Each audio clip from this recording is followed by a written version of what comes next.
કુંભ રાશિના ભાઈઓ, મંથન ભાડ યુટ્યુબ ચેનલમાં આપનું સ્વાગત છે।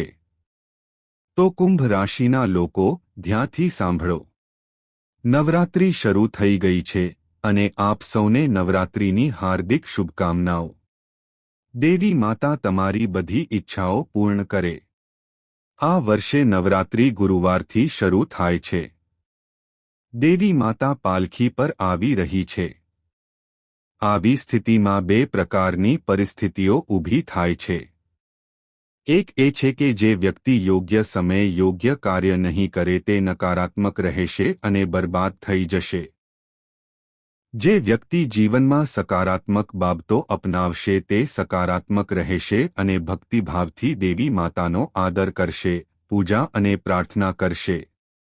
ધર્મ અને આધ્યાત્મિકતામાં પોતાનું મન સમર્પિત કરશે। તે વ્યક્તિ પ્રગતિને પાત્ર બનશે।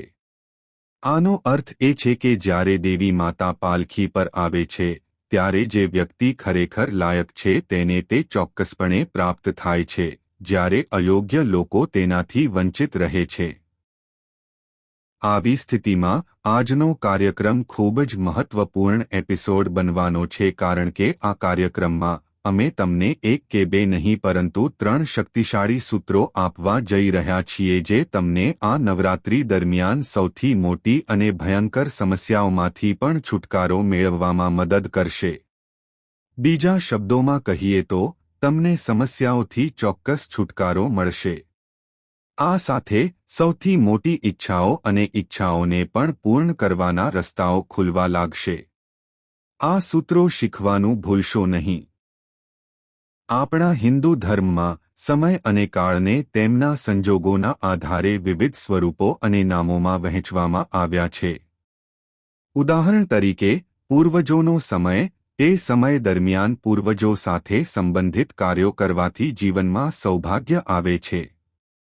તેવી જ રીતે નવરાત્રિનો સમય શક્તિનો જાગરણ છે અને શક્તિનો જાગરણ ખૂબ જ મહત્વપૂર્ણ છે, કારણ કે શક્તિ વિના શિવ પણ બીજા બધા જેવા છે। તેથી જીવનમાં કંઈ પણ પ્રાપ્ત કરવા માટે, પછી ભલે તે નાનું હોય કે મોટું, આગળ વધવા માટે તમારે શક્તિની જરૂર છે। તેથી શક્તિના જાગરણનો આ સમય અને કાળ ચૂકી ન જવો જોઈએ। જીવનમાં કેટલાક મહત્વપૂર્ણ ધાર્મિક વિધિઓ અને નિયમોનું પાલન અને અપનાવવું આવશ્યક છે। આમાંથી તમે તેમની કૃપાને લાયક અને તમારા પોતાના ભાગ્યના ઘડવૈયા બનો છો। એવું કહેવાય છે કે આ જ ભાગ્ય છે। તેથી જે કોઈ આ કાર્યક્રમ જોશે તેનું ભાગ્ય ખુલ્લું રહેશે। તેઓ સુવર્ણ સિંહાસન પર બેસશે। બીજા શબ્દોમાં કહીએ તો તેઓ તેમની સુવર્ણ ઈચ્છાઓ પૂર્ણ કરી શકશે। અમે આગામી 3 થી 5 દિવસ માટે સચોટ આગાહીઓ અને કેટલાક ગુપ્ત છતાં શક્તિશાળી ઉપાયો પણ શેર કરીશું જે તમને આ નવરાત્રિમાં રાજા બનાવશે। હા, તે તમને ફક્ત મુશ્કેલીઓથી મુક્ત કરશે નહીં પરંતુ તમને એટલી બધી ક્રિયા, ઈચ્છાશક્તિ, આત્મવિશ્વાસ અને સકારાત્મક ઉર્જાથી પણ ભરી દેશે કે તમે મોટામાં મોટા પર્વતો પર પણ ચઢી શકો છો। યાદ રાખો, જે લોકો જ્ઞાનનો આદર કરે છે તેઓ હંમેશા પ્રગતિ કરે છે અને દરેક યુગમાં, દરેક સભ્યતામાં, દરેક પરિસ્થિતિમાં જ્ઞાન સર્વોપરી છે। તેથી જ કહેવાય છે, વિદ્વાન સર્વત્ર પૂજ્યન્તે, જેનો અર્થ છે કે જેમની પાસે જ્ઞાન છે તેઓ વિદ્વાન છે અને વિદ્વાનો હંમેશા દરેક જગ્યાએ આદરણીય અને આદરણીય છે। તમારે આજનો કાર્યક્રમ ચોક્કસ જોવો જોઈએ, કારણ કે તે તમને નવરાત્રિ દરમિયાન શું કરવું જોઈએ તે અંગે પગલું દર પગલાં માર્ગદર્શન આપશે જેથી તમારી અંદરની શક્તિ જાગૃત થાય, અથવા તો ગુરુત્વાકર્ષણ, આકર્ષણ, ચુંબકત્વ ઉત્પન્ન કરનારા દૈવી ગુણો કેળવી શકાય અને તમે સફળતા આકર્ષિત કરશો અને સૌથી અગત્યનું, તમારા જીવનમાં તમારા આશીર્વાદ અને સૌભાગ્ય પ્રગટ કરશો। તે કેટલીક મહત્વપૂર્ણ સાવચેતીઓ પણ શેર કરશે અને ઉપાયો સાથે કાર્યક્રમનું સમાપન કરશે। આ ઉપાયો જાણવા જરૂરી છે। આ સમયની જરૂરિયાત છે।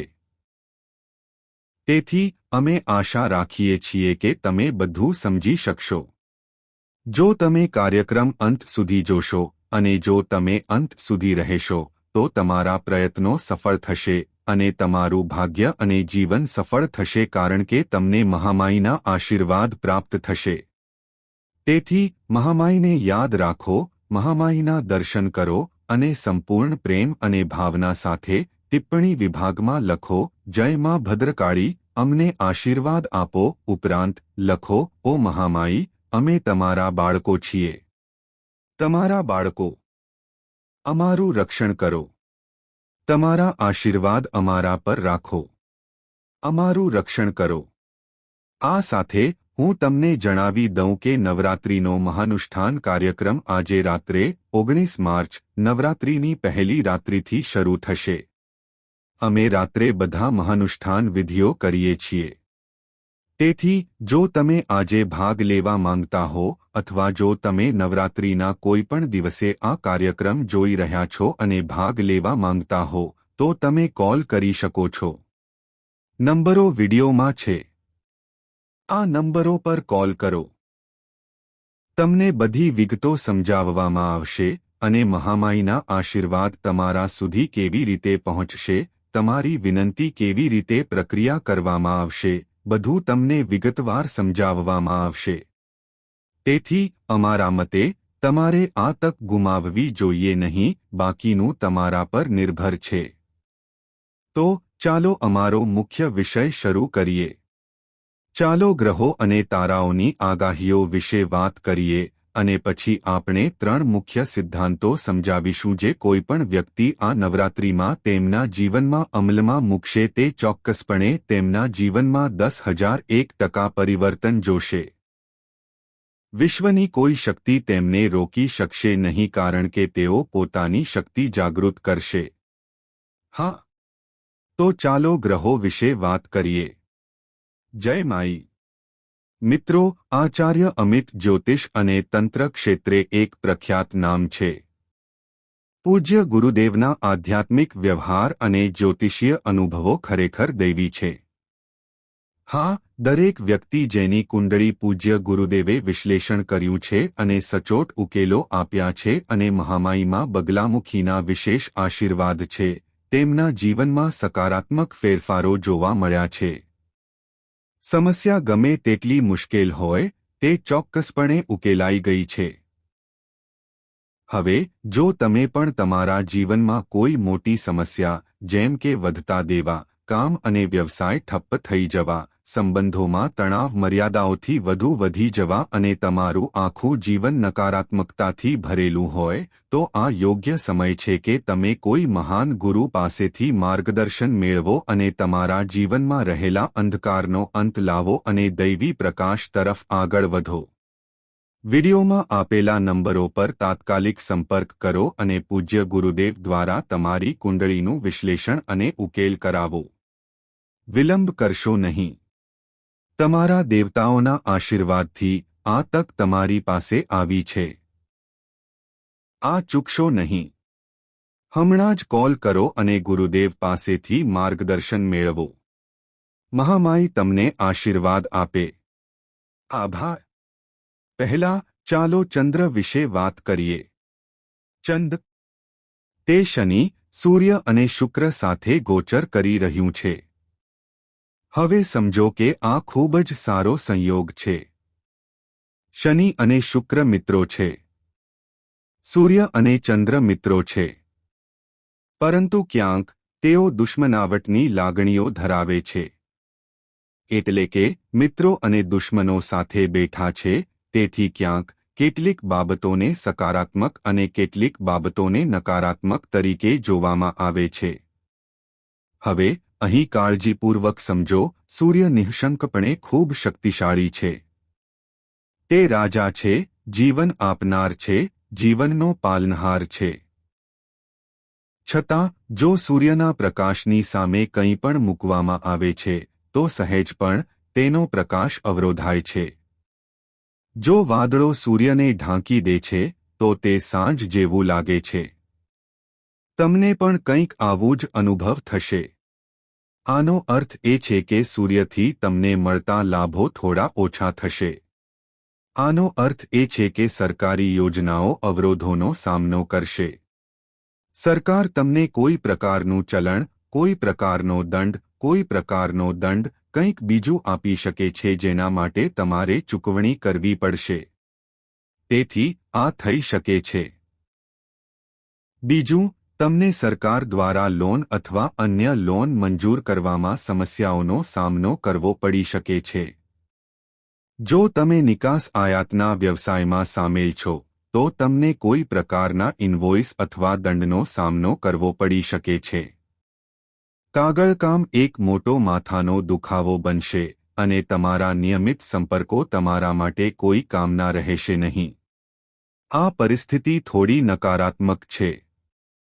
તમારા પિતા સાથેના તમારા સંબંધો થોડા બગડતા દેખાશે. તમારી માતાનું સ્વાસ્થ્ય બગડશે, જે ચિંતાજનક પરિસ્થિતિનું કારણ બનશે. હવે ચાલો આ પરિસ્થિતિ પર ચંદ્રની અસર પર વિચાર કરીએ. ચંદ્ર જ્યારે શનિ સાથે જોડાય છે ત્યારે ઝેર ઉત્પન્ન કરે છે. જ્યારે તે સૂર્યને મજબૂત કરે છે ત્યારે તે પોતે નબળો પડી જાય છે. તે સ્પષ્ટ છે કે ચાર શક્તિશાળી લોકોમાં એક નબળા વ્યક્તિ દબાઈ જાય છે. અહીં ચંદ્ર સમાન હશે. તમારા મનમાં નકારાત્મક લાગણીઓ વધી શકે છે. તમારા દુશ્મનો વધી શકે છે. લોકો તમારા વિશે ખરાબ બોલી શકે છે, તમારી પીઠ પાછળ તમારા વિશે ગપસપ કરી શકે છે અને તમારી વિરુદ્ધ કાવતરું કરી શકે છે. તમારા કાર્યસ્થળનું વાતાવરણ તમારા માટે નકારાત્મક બનશે અને તમારા ઉપરી અધિકારીઓ, તેઓ તમને મદદ કરશે નહીં કે તેઓ તમારું સાંભળશે નહીં. તેઓ તમને ટેકો પણ આપશે નહીં. ભલે તમે તમારા કામ, તમારી મહેનત અને તમારા કાર્ય દ્વારા તમારા માટે એક વિશિષ્ટ સ્થાન બનાવી શકશો, પણ સંઘર્ષ ઓછો થશે નહીં. તમારે ખૂબ મહેનત કરવી પડશે. તમારા શરીરનું તાપમાન વધી શકે છે, તમને તાવ આવી શકે છે અને તમને કામ ટાળવાનું મન થઈ શકે છે. આનો અર્થ એ છે કે નિષ્ક્રિયતા વધી શકે છે. સૌથી મોટી ચિંતા એ છે કે તમે બનાવેલી કોઈપણ યોજના, તમે જે કાર્યની રૂપરેખા બનાવી રહ્યા છો અથવા જે કાર્ય કરી રહ્યા છો તેમાં અવરોધોનો સામનો કરવો પડી શકે છે. ખાસ કરીને સરકાર સાથે સંબંધિત લોકો અચાનક અવરોધોનો સામનો કરી શકે છે. તમને ફોન પર અચાનક ખરાબ સમાચાર મળી શકે છે. તેવી જ રીતે, તમે જેના પર સંપૂર્ણ વિશ્વાસ કરો છો તે વ્યક્તિ તમને દગો આપી શકે છે. તેઓ એવું કંઈક કરી શકે છે જે તમને આઘાત પહોંચાડશે, જેનાથી તમે આશ્ચર્ય પામશો કે તેઓ તે કેવી રીતે કરી શક્યા. આનો અર્થ એ છે કે આ એવો સમય છે જ્યારે તમારે થોડી સાવધાની રાખવાની જરૂર છે. તમારા મનમાં અચાનક નકારાત્મકતા વધશે. ભૂતકાળની ઘટનાઓ વિશે વિચારીને તમે અચાનક ઉદાસ થઈ શકો છો. ભૂતકાળની કેટલીક ભૂલો સપાટી પર આવશે, જે આ સમયે તમારી મુશ્કેલીઓમાં વધારો કરશે. વ્યવસાયમાં સ્પર્ધા વધશે. સ્પર્ધાનો અર્થ એ છે કે જેઓ તમારા સ્પર્ધકો હોવાનો દાવો કરે છે તેઓ બજારમાં તમારા વિરુદ્ધ ખોટી અફવાઓ ફેલાવી શકે છે. જ્યારે પૈસા તમારી પાસે વહેશે, ત્યારે તે તમારા હાથમાંથી પણ વહેશે. પૈસા ઝડપથી સરકી જશે, જેનાથી તમે તેને સંભાળી શકશો નહીં. હવે, જેઓ નકારાત્મક વિચારો ધરાવે છે, એટલે કે તેઓ કહેશે કે ગ્લાસ અડધો ભરેલો છે કે અડધો ખાલી છે, તેઓ કહેશે કે તે અડધો ખાલી છે, એટલે કે તેઓ તેમના મનને નકારાત્મક રાખે છે. આવી મુશ્કેલીઓ વધી શકે છે. આ શરીરની સ્થિતિ છે, બ્રહ્માંડની પણ છે. આનો અર્થ એ છે કે જો તમારા વિચારો નકારાત્મક હશે, તો તમારું મન વધુને વધુ નકારાત્મક બનશે. પરિવારમાં તણાવ અથવા સંઘર્ષ થઈ શકે છે. જો તે કૌટુંબિક વ્યવસાય છે, તો વિભાજનની વાતો થઈ શકે છે અને તમારો હિસ્સો દૂર થઈ શકે છે અથવા ઘટાડી શકાય છે. આવી પરિસ્થિતિમાં સૌથી મહત્વની બાબત એ છે કે જો તમે કંઈક કહો છો, તો પણ તે ખરાબ માનવામાં આવશે અને જો તમે કંઈ ન કહો છો તો પણ તે ખરાબ માનવામાં આવશે. આનો અર્થ એ છે કે જો તમે શ્રેષ્ઠ કહો છો તો પણ તમે શ્રેષ્ઠ કહેશો. પોતાનો પક્ષ રજૂ કરશે. દરે તેઓ તમને મદદ કરશે નહીં કે તેઓ તમારું સાંભળશે નહીં. તેઓ તમને ટેકો પણ આપશે નહીં. ભલે તમે તમારા કામ, તમારી મહેનત અને તમારા કાર્ય દ્વારા તમારા માટે એક વિશિષ્ટ સ્થાન બનાવી શકશો, પણ સંઘર્ષ ઓછો થશે નહીં. તમારે ખૂબ મહેનત કરવી પડશે. તમારા શરીરનું તાપમાન વધી શકે છે, તમને તાવ આવી શકે છે અને તમને કામ ટાળવાનું મન થઈ શકે છે. આનો અર્થ એ છે કે નિષ્ક્રિયતા વધી શકે છે. સૌથી મોટી ચિંતા એ છે કે તમે બનાવેલી કોઈપણ યોજના, તમે જે કાર્યની રૂપરેખા બનાવી રહ્યા છો અથવા જે કાર્ય કરી રહ્યા છો તેમાં અવરોધોનો સામનો કરવો પડી શકે છે. ખાસ કરીને સરકાર સાથે સંબંધિત લોકો અચાનક અવરોધોનો સામનો કરી શકે છે. તમને ફોન પર અચાનક ખરાબ સમાચાર મળી શકે છે. તેવી જ રીતે, તમે જેના પર સંપૂર્ણ વિશ્વાસ કરો છો તે વ્યક્તિ તમને દગો આપી શકે છે. તેઓ એવું કંઈક કરી શકે છે જે તમને આઘાત પહોંચાડશે, જેનાથી તમે આશ્ચર્ય પામશો કે તેઓ તે કેવી રીતે કરી શક્યા. આનો અર્થ એ છે કે આ એવો સમય છે જ્યારે તમારે થોડી સાવધાની રાખવાની જરૂર છે. તમારા મનમાં અચાનક નકારાત્મકતા વધશે. ભૂતકાળની ઘટનાઓ વિશે વિચારીને તમે અચાનક ઉદાસ થઈ શકો છો. ભૂતકાળની કેટલીક ભૂલો સપાટી પર આવશે જે આ સમયે તમારી મુશ્કેલીઓમાં વધારો કરશે. વ્યવસાયમાં સ્પર્ધા વધશે. સ્પર્ધાનો અર્થ એ છે કે જેઓ તમારા સ્પર્ધકો હોવાનો દાવો કરે છે તેઓ બજારમાં તમારા વિરુદ્ધ ખોટી અફવાઓ ફેલાવી શકે છે. જ્યારે પૈસા તમારી પાસે વહેશે ત્યારે તે તમારા હાથમાંથી પણ વહેશે. પૈસા ઝડપથી સરકી જશે, જેનાથી તમે તેને સંભાળી શકશો નહીં. હવે, જેઓ નકારાત્મક વિચારો ધરાવે છે, એટલે કે તેઓ કહેશે કે ગ્લાસ અડધો ભરેલો છે કે અડધો ખાલી છે, તેઓ કહેશે કે તે અડધો ખાલી છે, એટલે કે તેઓ તેમના મનને નકારાત્મક રાખે છે. આવી મુશ્કેલીઓ વધી શકે છે. આ શરીરની સ્થિતિ છે, બ્રહ્માંડની પણ છે. આનો અર્થ એ છે કે જો તમારા વિચારો નકારાત્મક હશે, તો તમારું મન વધુને વધુ નકારાત્મક બનશે. પરિવારમાં તણાવ અથવા સંઘર્ષ થઈ શકે છે. જો તે કૌટુંબિક વ્યવસાય છે, તો વિભાજનની વાતો થઈ શકે છે અને તમારો હિસ્સો દૂર થઈ શકે છે અથવા ઘટાડી શકાય છે. આવી પરિસ્થિતિમાં સૌથી મહત્વની બાબત એ છે કે જો તમે કંઈક કહો છો, તો પણ તે ખરાબ માનવામાં આવશે અને જો તમે કંઈ ન કહો છો, તો પણ તે ખરાબ માનવામાં આવશે. આનો અર્થ એ છે કે જો તમે શ્રેષ્ઠ કહો છો, તો પણ તમે શ્રેષ્ઠ કહેશો. પોતાનો પક્ષ રજૂ કરશે. દરે આપણે તે કરી બતાવ્યું છે. હવે બદલામાં આપણને શું મળશે? આપણે તે નથી કહેતા, આપણે સેવાની ભાવનાથી ભગવાનને સમર્પિત કરીએ છીએ અને ભૂલી જઈએ છીએ. તમારે તમારા જીવનના દરેક કાર્યને આ રીતે વર્તવું પડશે. કામ કરો, નોકરી કરો, વ્યવસાય કરો, કોઈને મદદ કરો, કંઈ પણ કરો અને ભૂલી જાઓ.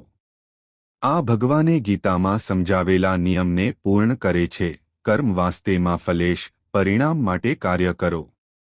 આનો અર્થ એ છે કે દરેક વ્યક્તિ પરિણામ ઈચ્છે છે. એવું નથી કે પરિણામની ઈચ્છા વિના કંઈ પણ થાય છે. પરંતુ તમારા કાર્યો ભગવાનને સમર્પિત કર્યા પછી પરિણામની ઈચ્છા રાખો. હવે, ભગવાન તમને જે જોઈએ તે આપે. જો તમે સારું આપો છો, તો તે સારું છે, જો તમે ખરાબ આપો છો, તો તે ઠીક છે. તે પણ સારું છે. અમે તેને તમારા પ્રસાદ તરીકે સ્વીકારીશું. ચાલો આ નિયમનું પાલન કરીએ. હવે, અહીં 2 કે 3 બાબતો ધ્યાનમાં રાખો. પ્રથમ, કોઈ પર આંધળો અને ઉતાવળથી વિશ્વાસ ન કરો. બીજું, તમારા પૈસાનો વ્યવહાર કરતી વખતે સાવચેત રહો. તે તમારા પોતાના હાથથી કરો. ત્રીજું, કાગળકામ પર હસ્તાક્ષર કરતી વખતે કે નવા કરાર પર હસ્તાક્ષર કરતી વખતે કાગળો કાળજીપૂર્વક વાંચો અને તમારો સમય લો. અને ચોથું, કોઈ ઉતાવળમાં નિર્ણય ન લો. ઉદાહરણ તરીકે, કોઈ કહે છે, ચાલો અહીં ઝડપથી રોકાણ કરીએ. ચાલો આ ઝડપથી કરીએ. ઝડપથી મિલકત ખરીદીએ. અમે અહીં થોડા પૈસા રોકાણ કરીશું. તમે થોડા રોકાણ કરો. ઉતાવળમાં આવું કરવું તમારા માટે ખૂબ જ જોખમી રહેશે. નવરાત્રિ ખૂબ જ પવિત્ર અને શુભ સમય છે. તમે આ સમય દરમિયાન શુભ કાર્ય કરી શકો છો.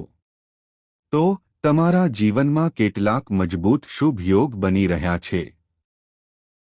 ચાલો 3 વિશે વાત કરીએ. પહેલો મજબૂત શુભ યોગ એ છે કે લગ્ન થશે. જેઓ લગ્ન કરી શક્યા નથી તેમના લગ્ન થશે. બીજો મજબૂત યોગ એ છે કે તમે આ સમયે નવું વાહન કે જમીન ખરીદી શકો છો. અને ત્રીજું એ છે કે તમે તમારી કારકિર્દીમાં એક મોટી તક ઝડપી શકો છો. એટલે કે જેઓ નોકરી ઈચ્છે છે તેમને તેમની પસંદગીની સારી નોકરી મળશે. જેઓ નોકરી બદલવા માંગે છે તેમને પણ આવું કરવાની તક મળશે. પરંતુ એક વાત સૌથી મહત્વપૂર્ણ છે, જ્યારે આપણે કંઈક ઈચ્છીએ છીએ ત્યારે આપણે બદલામાં કંઈક આપવું પડશે. તમારી ભક્તિ, તમારી લાગણીઓ, તમારી શ્રદ્ધા ભગવાનને આપો. પછી ભગવાન પાસે કંઈક માગો. ઠીક છે. આગાહીનો સમય આવી ગયો છે. અમે તમને જે કહ્યું છે તે બધું